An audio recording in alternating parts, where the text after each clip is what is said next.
Welcome back to the Fear and Beer podcast, where we discuss all things Halloween Horror Nights, horror movies, and just a little bit of beer. I'm Nick. And I'm Shamus. Like scary movies. Uh-huh.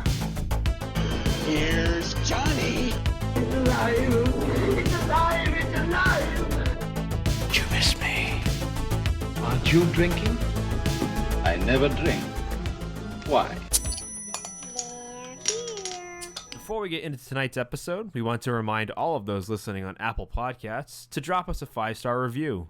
It helps us grow as a podcast and build our audience. If you're listening on Spotify or any other platform, follow us, and don't forget to share with friends and family who might have a little bit of the strange in them as well. And while you're on those socials, Instagram, Twitter, Facebook, be sure to find us, Fear and Beer Pod. Give us a like, share, and you can always message us. We love to interact with all you guys. The ever-growing chair fiasco is still in full effect. I'm getting shorter, I think. I have a tall stool, and I have to lean down into the microphone, but that's okay. But it's okay. We're recording in the same room again.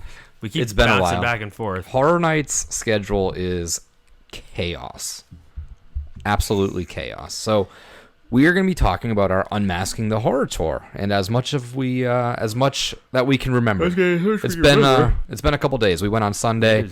We've had a whole week of work. I go on vacation in less than 24 hours. So there's that. There is that. So we are going to tear through our Unmasking the Horror Tour as best as we can and see if we can remember some of the little tricks and tips and stuff like that they explained to us. But we don't want to give everything away because then you're just getting the tour for free. So we're going to just try and walk through some of the houses that we saw. If we remember certain aspects of it, we'll try and spit that out. But there's plenty more facts to be found if you take the tour yourself. Before we get into that, we got beer. And we have special beer. We have special local beer. We do have beer. So my buddy Mitch got these beers for us, provided by Ivanhoe Brewing, right in Orlando. So if you are in the area, visiting or living, check them out. You can get their beers at a couple different places, but it's easiest just to go down to their brewery themselves and get it. But I think other places carry them. Gnarly Barley, Hammered Lamb. Yeah, I'm sure you can find Half Barrel Project might have some. Local places, local bottle shops and stuff. So let's tear into these. So mine, I'm drinking the Beer Nerd. It is a cold IPA. It's a Mosaic and Citra. Clean, crisp, gluten reduced. So just a little bit of gluten in there. 7%er brewed right here. I didn't really know what a cold IPA was, so I looked it up. It's what they say. A cold IPA is typically fermented with lager yeast and traditional ale temperatures, but the hop flavors are more dominant. So we'll see if that cuts through. I've never heard of that. That's interesting. So I've never seen that, so I figured I might as well look it up while I'm there. Coors Light, cold as the Rockies. Cold as the Rockies. Shipped cold, so it gets to your house cold, even though it doesn't come home from the store in your car cold. But I don't know, that's weird. But I never heard of that. That's cool. Sounds interesting. And I am drinking their Vienna lager called Halftoberfest.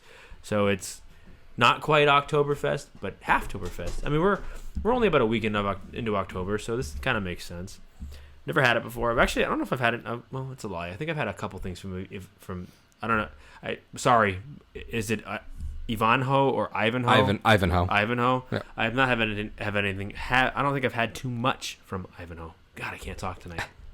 You know what it is? It's because I've been talking already all night, and this is just more talking. So I'm gonna trip over my words, I think, a little bit. But yeah, I'm kind of excited because I don't usually get too many craft lagers. Partially because I can't find them half the time, and partially because I'm such a hophead that I'd rather just have IPAs, and I don't like to change. So I'm interested to try this one. Craft lagers usually are pretty good. A lot of people give them shit because a lot of the macros are pilsners. So I know they're kind of the different things, but you don't get too many craft lagers, craft pilsners, specifically Vienna. So this is going to be interesting to try. So I'm kind of excited. I like the can art too. Yes, and if you're watching on YouTube, I took down one of my set pieces and used it so I could prop up my microphone even taller. So he grew, I shrunk. So there's that. All right, so let's crack into these, see what we're working with. Ooh. Yeah. Oh, very nice. Very, very nice. Gotta get the sound, or else it's just radio podcast silence, which nobody wants. Nobody wants that. We're here to talk, and talk we shall. I'm gonna dive into my beer. Did a lot of talking, that's for sure. Oh yeah. Let's see what we got here for beer. The IPA up front off the nose is pretty. I mean, it just smells like a normal IPA. It looks a little bit lighter. It almost looks like an amber. Yeah, I guess with the lights, it's a little. It's no haze though. No hazy. well, it's probably just a standard IPA. I mean, again, I don't really know what the cold does for you, but obviously it's something. If they're it's just. I mean, there's a lot of hops. That taste definitely jumps out in front. It is smooth though. It's nice. Like it has that big penny taste up front, and then it kind of drops right off. But it's not bad. It's good. I've had Ivanhoe before, and it holds up. They always have really good stuff. It is. I don't know if it's too strong for me. The too hoppy, but I can take some. But that it's almost like I'm chewing hops up front. Yeah, it sounds like it's more of a. You have to kind of so you really do have to kind of have a specific palate to enjoy hoppier beers. I tend to enjoy hoppier beers, but again, that's just because I like that resiny IPA mouthfeel and the taste and stuff. So I enjoy it. Lager's not bad. Definitely, obviously it's a lager, so it's maltier. Tons of malt on the front. A little bit of hop bitterness to kind of balance it out, but it's pretty good. I like it. Take your picture. Do it for the gram. All right, so should we get into this Unmasking the Horror Tour? Yeah, I don't remember a whole lot, so you're not going to get a whole lot out of me, but we'll as I remember things, we will bring them up and talk about it. I'm hoping that as we go, stuff will kind of spark. So let's just start right off the bat. We had the Six House, so we started at Universal Monsters Legends Collide. We got a lot of info that we sort of knew. Yeah. Just because we knew the story from the Spooky Empire panel. And we discussed that in the past. I mean, there were definitely some interesting facts that we didn't know. Obviously, we're not going to give them away here. You need to go do the tour if you want those facts. But yeah, I'll start by saying I appreciate the house a lot more after doing the tour. Yeah. Caveat to that is I shouldn't have to pay $160 to do a tour to appreciate the house more. I still think it's going to be ranked near the bottom of my final list when we get there. But I do appreciate it. I think seeing with the lights on, I appreciate the craftsmanship that went into it. There's a lot of pretty set pieces with the lights like on rather than just seeing it at night with the show running. But I definitely appreciate the work that went into this house because it definitely looks like there was a lot of time and love put into it. So I appreciate that. I appreciate it for that. Yeah. I do want to point out we did have Katrina and Andrew, I believe it was, for our tour guides. Yep. They both did phenomenal. Yep. Andrew's the man. He held my hand through the bug house, but we'll get there. They were great. They accommodated us well. We had a larger than normal size group, and they made it work seamlessly. So if you have not booked and you decide to book either 6 or 3, I believe they trade off. They both do various ones. You can request certain tour guides if you've had one in the past or if you had a good recommendation, much like we're doing right now. Put their name down. Also, I forget his last name, but we had Matt last year, I think it was. Oh, yeah. And he was awesome. I mean, I know that this is a pretty selective job, so only kind of the best of the best get it. So I'm sure they're all fantastic. So it's not like... But they're very, very good. It's not like one of those tours where you go on it and you know more than the tour guide. You will learn plenty of stuff about each individual house that you tour. You'll learn stuff about the event in general. They definitely know their stuff, and it makes it interesting and fun. It's not just like a kind of like a walk around, stare at everything, look at everything, take pictures. It's definitely, you learn a lot. It's worth the money, I guess is my point. Oh, it definitely is. I think we've sang its praises long enough over this podcast where I'm hoping if you do listen to us that you have taken our advice and booked one, or if you're still on the fence, just book one. And my guess is at this point, if you might want to do it now if you want to do one this year. Sooner rather than later. Yeah, that's for sure.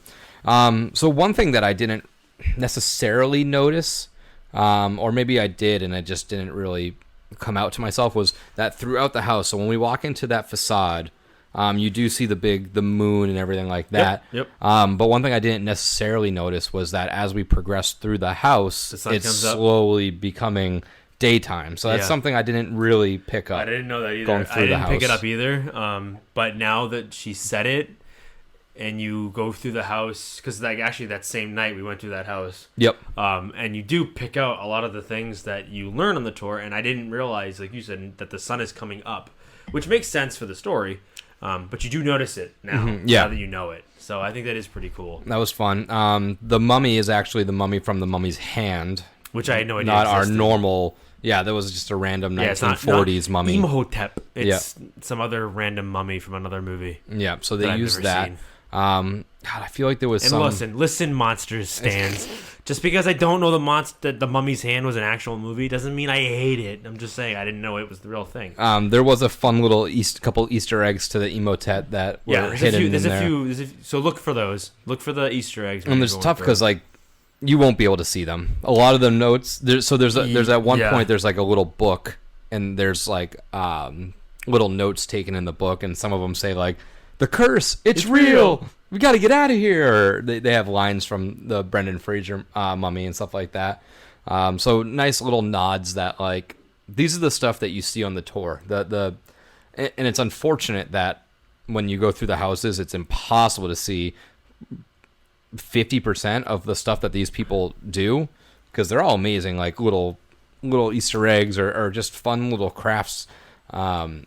But you don't see them with the darkness. The amount that they build and put effort into that you really, as a regular guest, would never pick up on. You'd never see it. But going on the tour, they point it out to you. But they spend tons of money and effort into building this stuff that really it's really for them more than anything else. Oh yeah, It's to say that like that's the type of effort and that's the level of effort that we put into it. So I think that is crazy, but also like I respect that. Yeah. I think that's really cool that they just say, you know what, screw it, like we're Universal, like what we can do what we want, like we can literally do whatever we want, and it's fine because I think it's cool. and it lets the people that work on building the houses just have fun. I know they don't have free reign, but I'm sure they can hide a couple things here and there that Right, and the thing is like when you're working at like some mom and pop haunted house, it's like you do everything you can within reason because you can only afford so much, you only can build so much. With Universal, they can literally just say, "We want to do this." yeah, we're doing All whatever right, we well, want. Let's find out how can we make that happen. Yeah. Like it's just amazing, and you really again it's we keep saying it, we harp on it, but with the lights on, you see so much stuff that you really stop to think and go, man, it takes some really cool, like really good craftspeople, excuse me, to really come up with this stuff because like it's so intricate. Some of the build is so intricate in the sense that like there's so much going on, and I'm not very crafty, so I'm looking at it going, I don't know how you would have thought of that. Like how did you manage to think to put that there or this here or that? It's just it's crazy. It's pretty wild, but yeah. Yeah, so going through that house was fun because that house is drastically growing on me. It really is, and the biggest factor is the scarectors in that house. I mean, bold statement, but maybe not that bold, but and this is no slight against any other scarectors in any houses and anything like that, but the characters in that house go fucking ham. They are, and I think on it maybe it's not every night, maybe it's not every run, but the last like 3 runs that I've been on, they have been absolutely insane. And maybe one of the benefits, something that helps them achieve that is something that Katrina had pointed out, is there's a lot of 2 and 3 boo hole scares for one character. So this person is coming out from here, running behind and get you again, going from this third area. It's kind of just chaos, and they're bouncing you all back and forth. And there's a lot of fun scares in this. I mean, you have that triple boo hole for the mummy. You have Dracula on wires. You have 2 different mirror scares in that little hallway where the characters are interchangeable.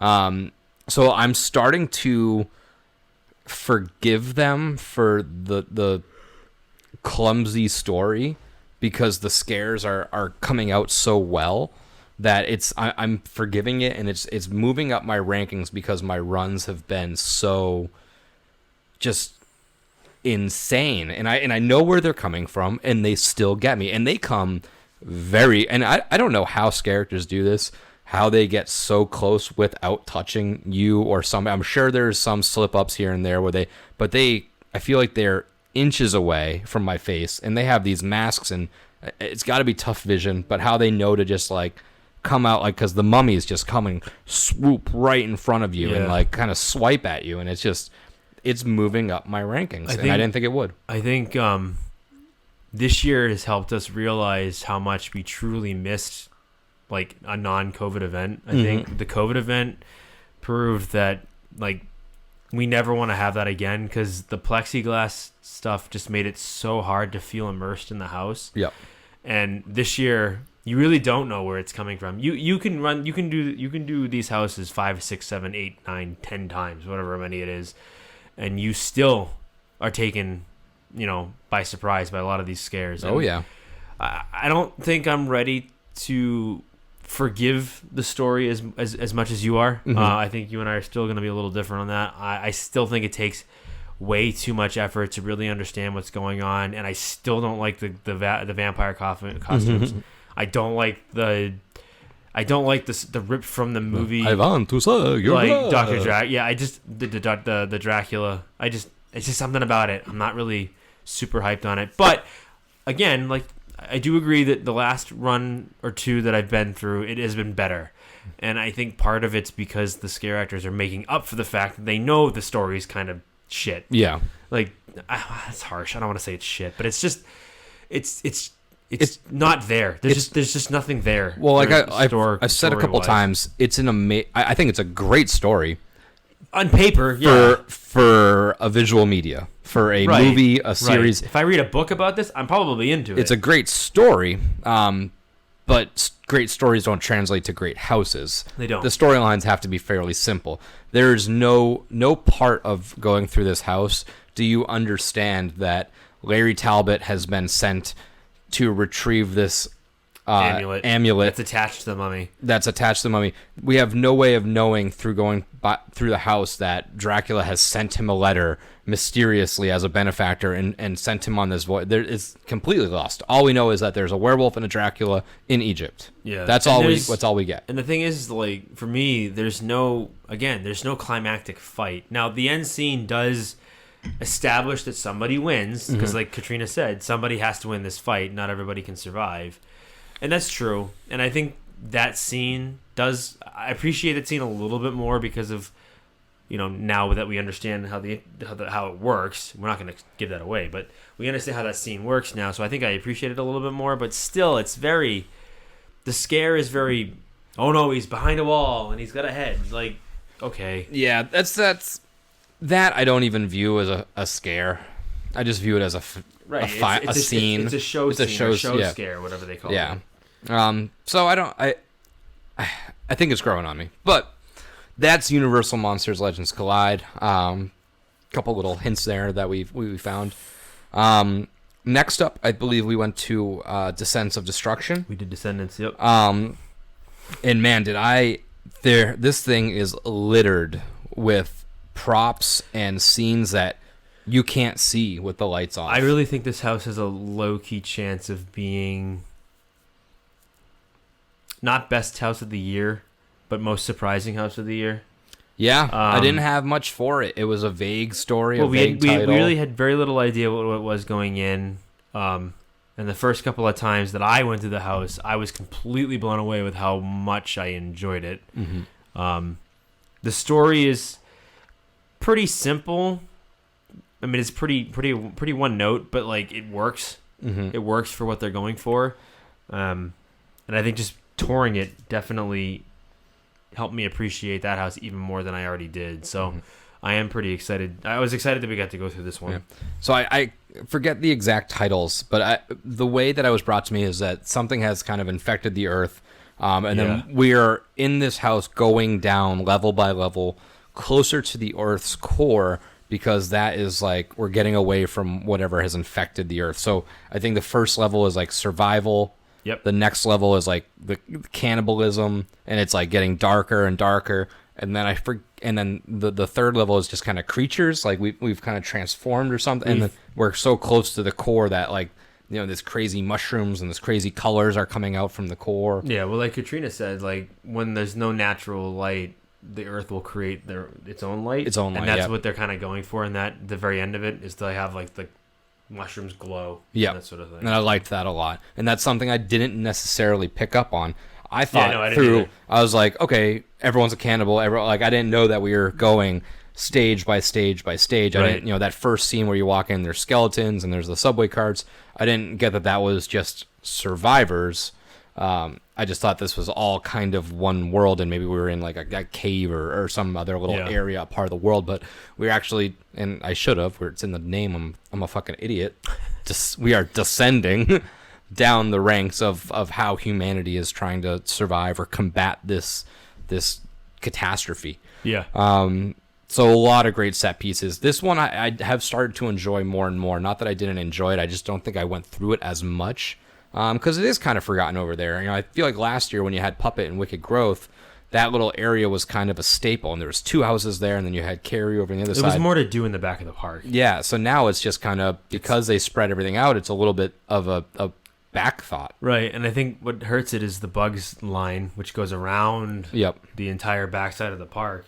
So you don't have another entrance for another house over there, so it's kind of just lost. Mm-hmm. And I think that's unfair for this one, because I think it's good enough that honestly this should have been put up where Hellblock is. Yeah. If I had if they knew that those 2 houses were going to be there with enough time, I feel like they would have been flipped. But I'm assuming they were already constructed on. Probably, probably. I mean, I'm sure that it's like impossible to move them once you start building it. Yeah. I would have probably, if I had known, would have put Hellblock in the back and put Descendants up front. But you know, according to all the rumors, what isn't there this year and Hellblock's in place of, I can see why that's where it is. Yeah. There was a couple fun little Easter eggs in there. The battery names, I forget what they exactly were, but they had different like. We really can't give those away because like she said, that's one of those things that like you need to do the tour. They come from the tour to see it. Yeah. But if you can read them, read them and try to figure out with the lights on. With the lights off, like during your run, the batteries in kind of that first little room. There's I think like 2 or 3 different names, but just try to keep an eye on those because they have fun little Easter eggs. When you're walking through the train, the little subway train, the banners up on the top level of the subway cart are also little Easter eggy things. I think they have something related to like Epic Universe and stuff like that. One cool part was there is a they say it's an unnamed city. They don't say, you can't say it's New York City because they actually can't say that. Copywritten.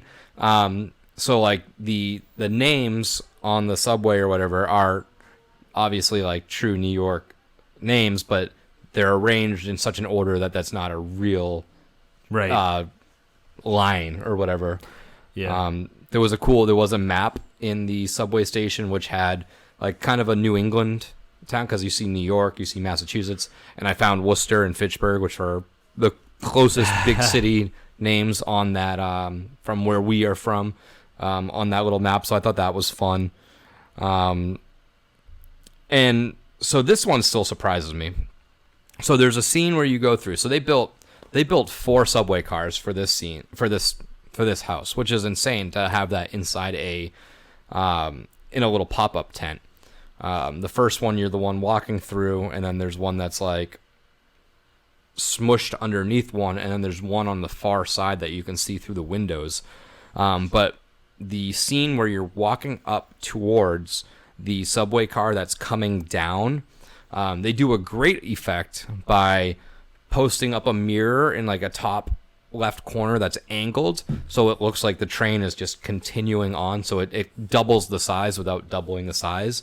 But a fun fact about that little area is that is supposedly the biggest set that they have had in a tent, which is surprising because it didn't feel as big as the like auditorium scene in the puppet theater, the little stage scene with all the seating and the big top. I mean, it could be partially because they were talking like how close to the top of the tent they were. Like they built this in a tent, in a pop-up tent, so there's not a lot of height to that, and they were like right up against the height of the tent with this scene. So I think it's probably what they meant. Yeah. But it is. I mean, it's still a massive. It set. is like absurd. Yeah. How much they put into this.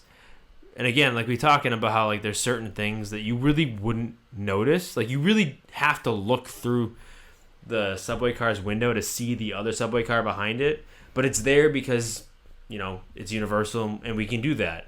And it helps immerse you even more into the scene. So it is pretty wild how much they put into that particular part of the house. Yeah. Because those subway cars are full size. Like they're full size subway cars. That's what you're working with. But yeah, so we go through that house, and then it's just kind of chaos at the end. I believe that's one of the houses you do not survive in. Yes. Unfortunately. Sorry, guys, we don't survive this. Most houses you do not survive. Some you do, some you don't. This one you do not survive. Nope. Is the main. We are eaten by cannibals. So after that house, we took a little break, and then we went over to Shamus's favorite house. No. Bug House. Nope. Bugs Eaten Alive. We got to jump back into that 1950s mid-century era. So how was this walking through it? Was this worse or better? It was worse because I could see more, and we stood in the same spot for like 10, 20 minutes. I'm not even joking. Like I'm not doing this for the It's not yucks. a bit. This is not a bit. Like I don't. It's not like a work. that. I've been to that house twice. Once you shooting. Once live. Once a live show. The other on the tour, and I probably won't go through it again. I'm not. I just. It's gross. It's so gross. And like they're like, well, look, it's goofy and they're fake. And Andrew, God rest his soul, he's a great dude. He made sure to tap everything with his pen and say, see, it's fake. And I'm like, hey, thank you for reminding me that it's fake. That doesn't help. That doesn't help because it looks real and it's gross. So we start into the little intro scene, which is fun because when you're walking through, you see all these wallpapers. And for me, with the lights off, I just could see cool 50s shapes. Yeah, it's very hard to notice very vibey with the lights off. But with lights on, these wallpapers are actually hidden bugs. So the very start of it, that little scene where the saleswoman is up at the her little show studio or whatever, all the little circles have little lines coming off of them, so they're all a bunch of little spiders.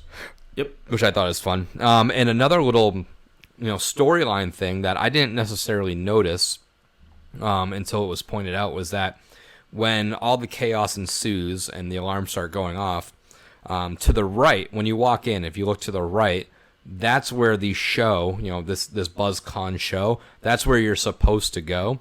But in a panic, the spokeswoman points for us to go left, and that's where we go, and we go into like the backstage. We go to the facility itself, yeah. So we're it kind of derails from the show setting already. So we're kind of just weaving in and out of different studios in various orders. So I thought that was interesting. That's something that I didn't necessarily know walking through the house the first time. I'm not sure you'll pick up on it if you don't already know that that's what's happening. Like you have to kind of turn around and look to the right to see the sign on the side of the wall that says "This way to the tour." Yep.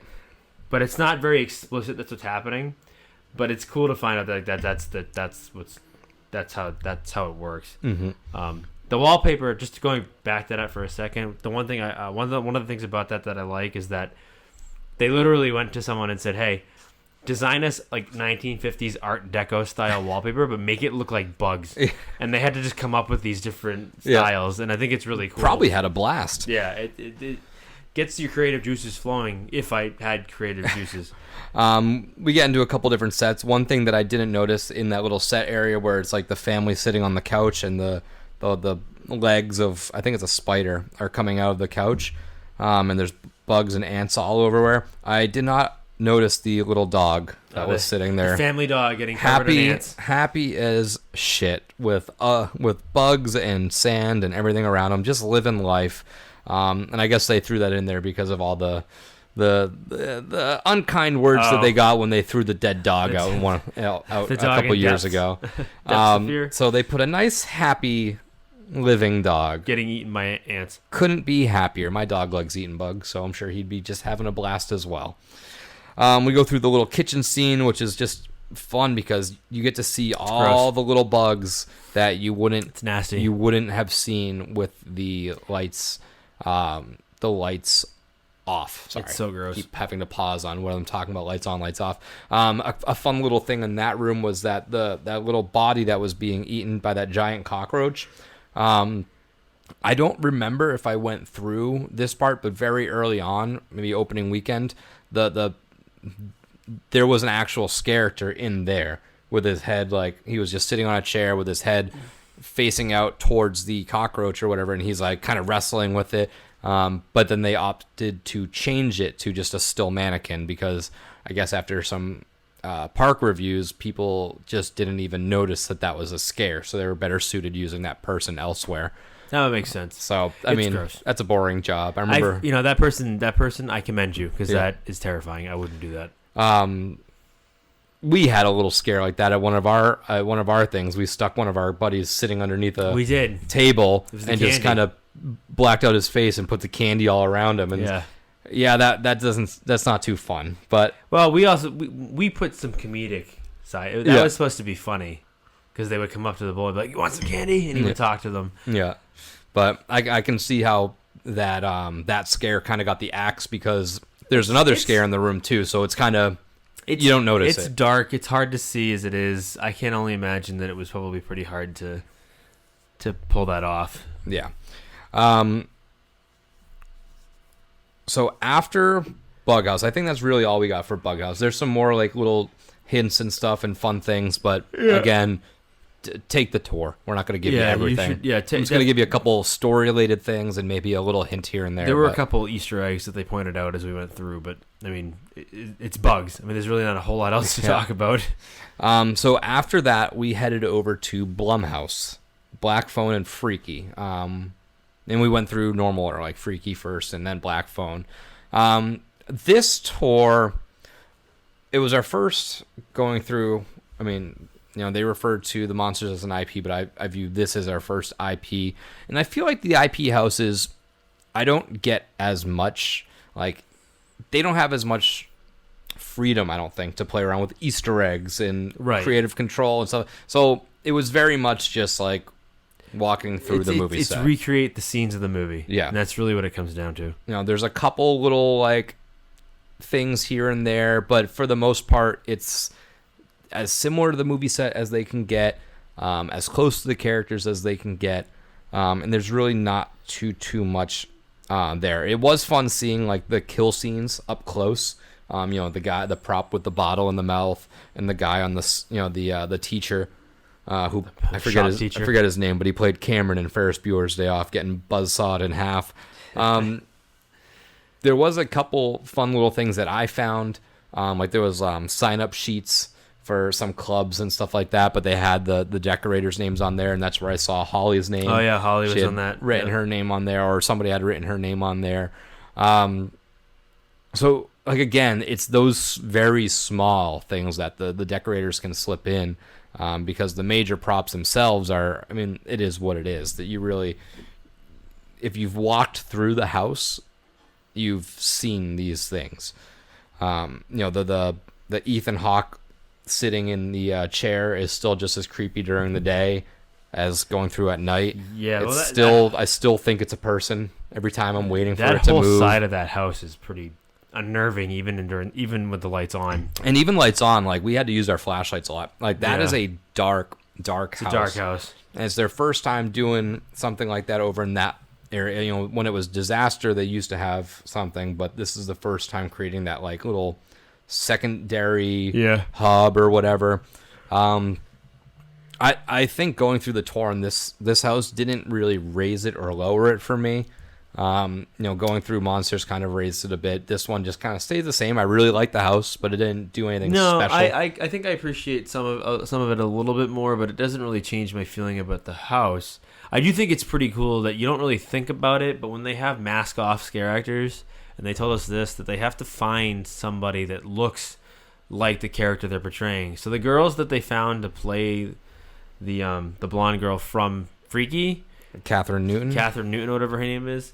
They all look like A lot. amazingly, like bizarrely close to her. Like they look just like her. And I must freak him out because like when I go into the house during show on, like they come out at me, and I look right into their face. I'm like, oh my god, you look just like her. just like her. And I'm like probably like Future Cassie Lang. right. They're probably over here like, you're not being scared, go away. And I'm over here like, wait, we do. Yeah. Because I am trying to appreciate The and admire the fact that they found people that look just like her. So Yeah. So yeah, I mean, like I said, there's not much to say about the Blum house, I don't think. No. But next up is my favorite house. I was so glad we got to do this one. Was obviously Dead Man's Pier.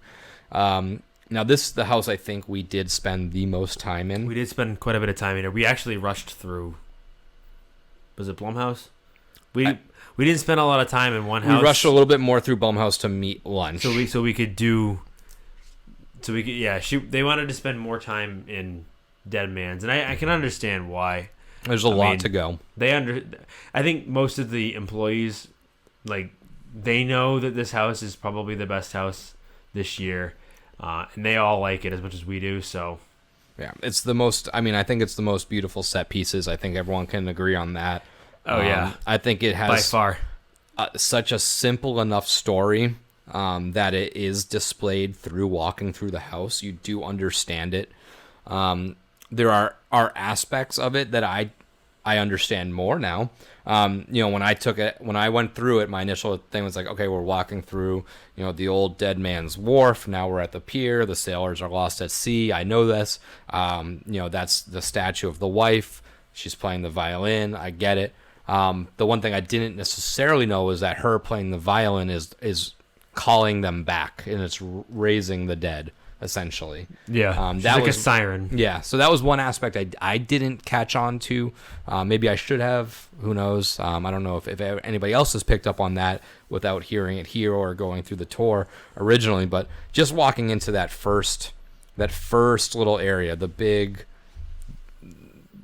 center of town, I guess, is with the statue, the snow on the ground. I mean, you don't get to see how much snow and stuff is on the ground when the lights are out. But you get a little taste of it. But with the lights on, you could see how far out they went. That's where you do get to look at that lighthouse for the first time, which is cool because if you keep your eyes up, which is something you should do in the houses, if you have a time to run through them multiple times, is do one run while you're looking up a little bit, because there's a lot up there that you miss, and it's fun because you can see where in this maze you sort of are, because you do see the light from the lighthouse, or you see the actual lighthouse itself from various other stages in the house. So that's one thing that I really like. So then you head on into the little tavern area. Do you remember I forget the name. They named it after the tavern. Yeah, what was that called? It was like the white. I have a picture of it. Hold on. Okay. Hold on. I remembered that it was named like after, was it the boat? The Captain's Widow. Captain's Widow. Okay, yeah. I knew it was something relating to the story. So the bartender with the little LED lights is really cool. In there it was fun because there's a couple little Jaws Easter eggs. If you notice on the little billboard, there's some stuff for like Quint's Bait and Tackle Shop and stuff like that. Yep. There was a reference to Brandy from the Looking Glass, but somebody had ripped that off. The song lyrics to Brandy, which is shitty that somebody ruined that. Girl. I know. I should have shown our tour guide my Brandy tattoo. Right. So I got a little Brandy with some gold lock right there. All right. But yeah, I mean, just from my initial walkthrough, like as soon as I walked through, like this was just such a culminating piece. We like it's one of those things where like we didn't need this to like change our appreciation. Like we already love this house. Mm-hmm. It makes it so much cooler knowing a lot of the story than what you get just from walking through it. But I mean, out of all the houses, this one, the story is easily understood through the visuals. Yeah, you understand what's going on. The setting and the ambiance is just bar none compared to everything else. I'm partial to like snowy houses. I think that's kind of cool how they can get that effect. And it's nice on the hot nights. Yeah, it is. It is nice on warmer nights.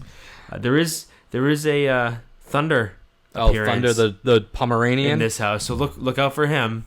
He is in this house somewhere. And then also, when you're coming through the captain's widow, look at the chair next to the table, and see if you can notice what's hanging off the back of it. There's a reused prop of sorts. There's a prop of sorts there. In one of the scenes, this is something I think I mentioned last week, but going on the tour confirmed it for me. When you walk into the scene that's inside the little boathouse, and there's the boat in the middle and this big where the water would be, and there's a scare on the across the way. That was originally supposed to be filled with water, and this character was supposed to walk onto the boat, and the trigger would be on the boat.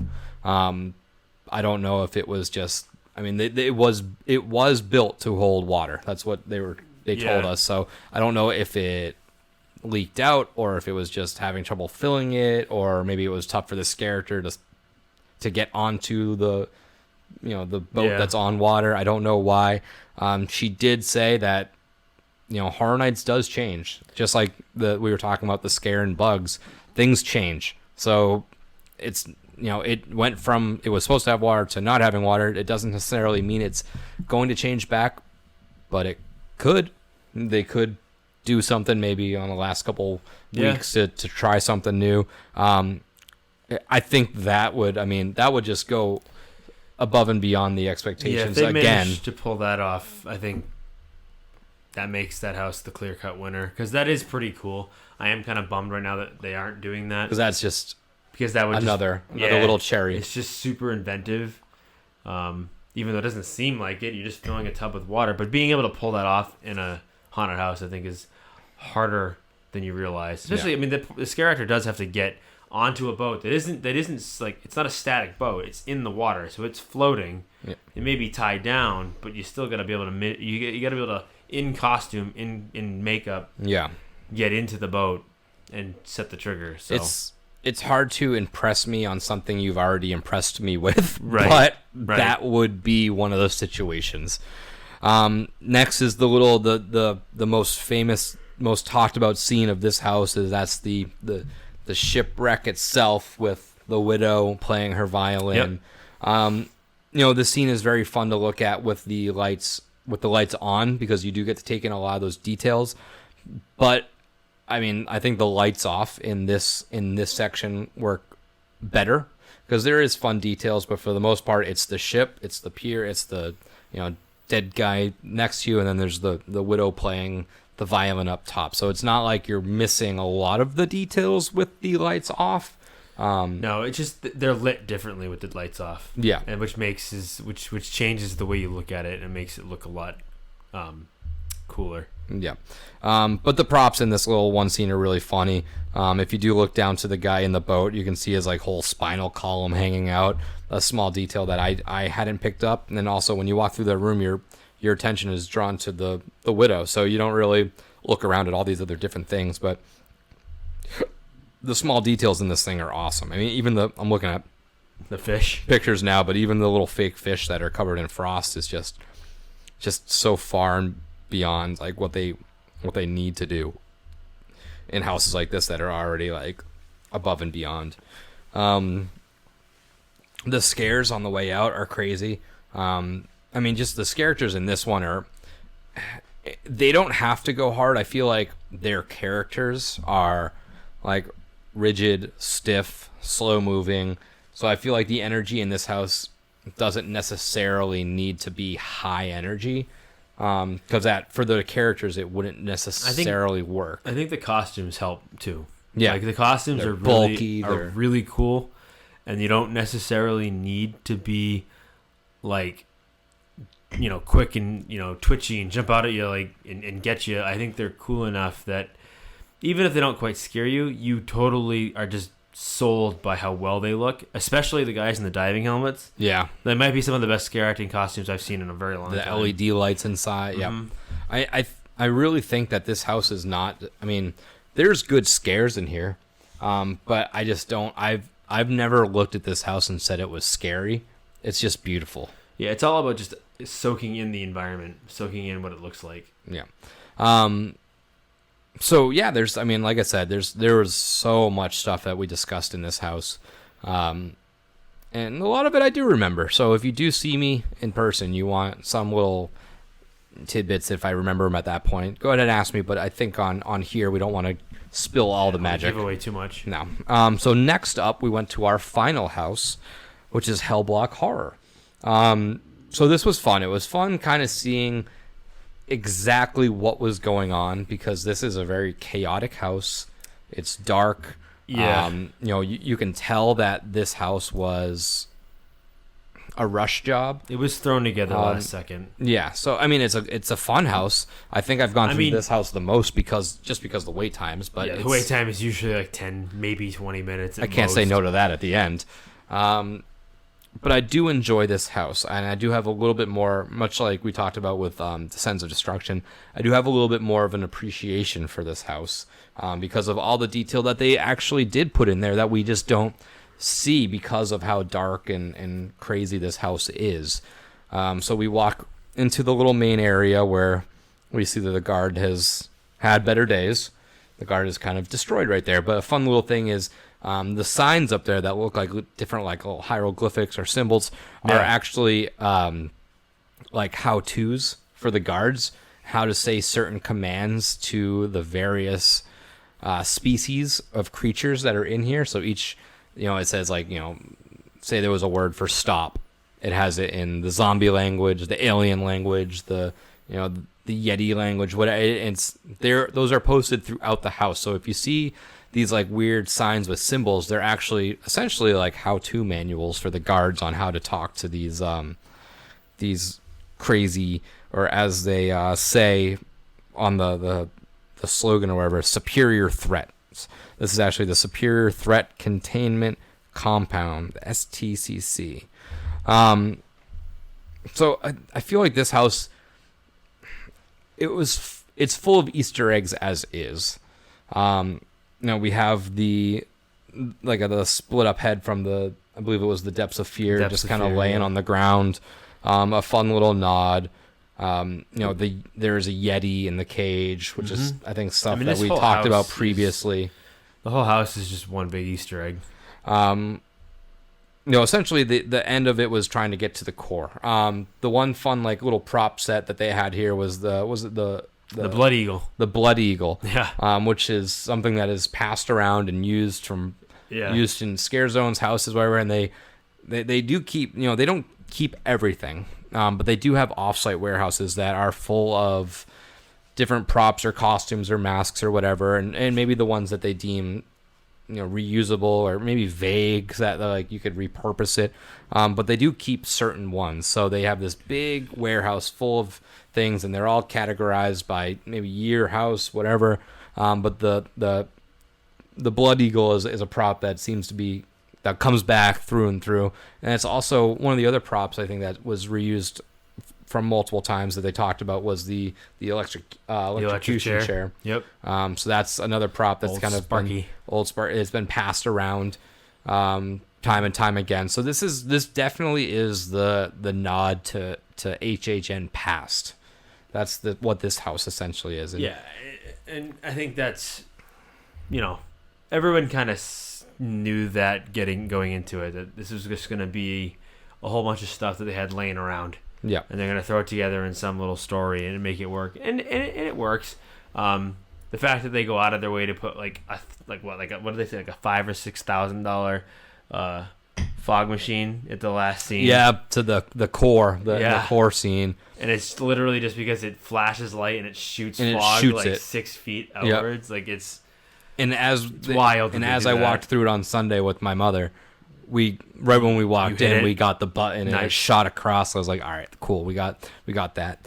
I do have a picture of the 10 phrases to know.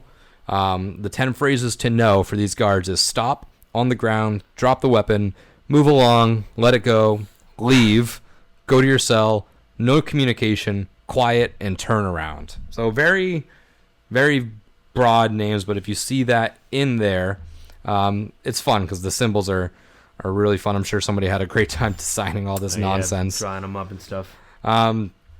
But yeah, Hellblock is definitely fun. And like I said, there's not much to talk about Hellblock because it's full of Easter eggs, but the Easter eggs aren't hidden. They're right in front of you. Yeah. You know, you have the Nosferatu like little statue across from the little vampire things from, I believe it was Hive.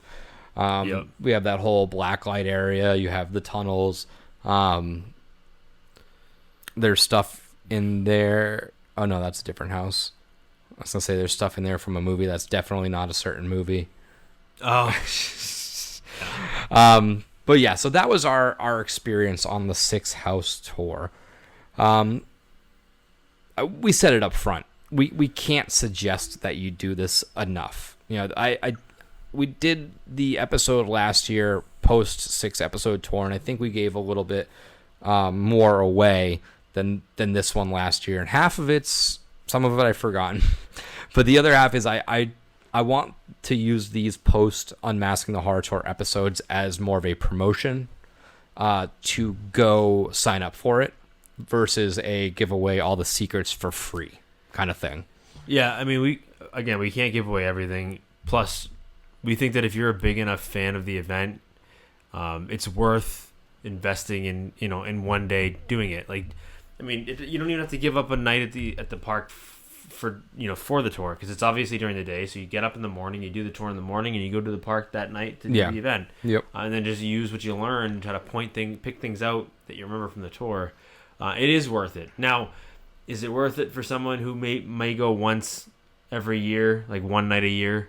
Maybe not. And just like thinks the event's okay. Yeah. Well, I mean, if you go if you're just like if you go for the big IP houses and that's it, probably not worth it, because you won't usually get to go through the major IP houses, depending on which weekend ones is they are. this Like year. the weekend is not one you can go through.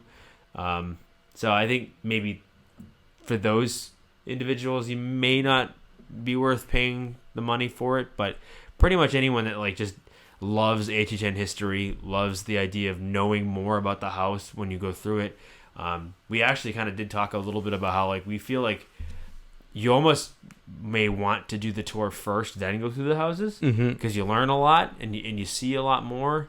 And even if like where the scares are coming from, sometimes it doesn't even matter, because you're not going to remember, and two, it's dark and you're disoriented to begin with. So yeah, you're better off, and this is something that I think I put in our episode for our possible HHN improvements is having a way to better portray the actual storyline before you go into the house. Whether that's simply, and I know it's cheesy, but simply putting it on the screen or TVs or something that tells you the storyline, because the storylines we were told on this tour aren't what I thought the storyline was. Not beat for beat, not exactly. I had a pretty vague idea of what the storyline is, but it's mostly my own interpretation. Versus like having these very detailed scripted stories that aren't known to the majority of the people that are going through these houses. Even somebody who's experienced in HHN, I can't walk through a house without the storyline and be able to tell you 100% definitively that this is what this house is about. And this tour kind of unfolds the story to you in a much cleaner fashion, in a much more fluid way, and then when you walk through it, you do have that appreciation for it a little bit more. So yeah, I think you could get away with doing this tour before you've gone through the houses. I don't think that would ruin the experience, because when you walk through, I don't think so. First night, opening night, and it's like half dark anyways, you're missing half of the stuff anyways. So wouldn't you rather your first time seeing everything versus like seeing 20% of it? Yeah. But that's just my opinion. I think that about wraps it up. Do you have any other thoughts? That's or pretty much everything I can stuff? remember. I mean, right? That's the big ones right there. Just to kind of go back to your point real quick about the stories, they do podcast episodes that kind of explain the stories a little bit. But you're right. If they did more for that and pushed it a little bit more, you might have a better idea of what you're getting into. Mm-hmm. Wouldn't be for everybody. Not everyone's going to listen or watch those, but for us, people like us who need to really know everything there is to know about, where they came up with the story, where the characters come from, how does this all work together, it definitely helps to have some sort of backstory. But I don't know. It was cool. Again, I'd do it again. I would do this a bunch. We will do it again. Probably will be doing it again. I wish they had a 9-house tour, like an all Just bang day, them all just out. bang all of them out. But obviously, that's a lot of talking for the tour guide, so I can imagine that they would agree with me. But if you are truly somebody that like goes hard and goes all out, do the 6-house and the 3-house, because then you'll get all but one house done, and it's that's a lot of information, but it's definitely worth it, I think, to do at least one of them. Yeah. So that's all. We will be back next week. We haven't discussed yet what we're going to be talking about. We're still in the midst of our chaos season where we're just kind of, there's always something to talk about, so it just always is changing. But we will be back next Friday discussing something. We'll be talking about something. I'm yawning so bad. I'm sorry for visual listeners, because I am all over the place right now. Beat. All right. Well, until next time, this is Nick. And this is Shamus. Happy haunts. You know, it's Halloween. I guess everyone's entitled to one good scare.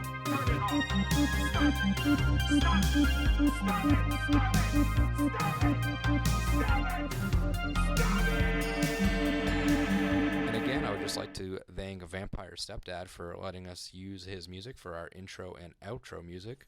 So if you would, just go check him out. Spotify, Facebook. Again, that is Vampire Stepdad.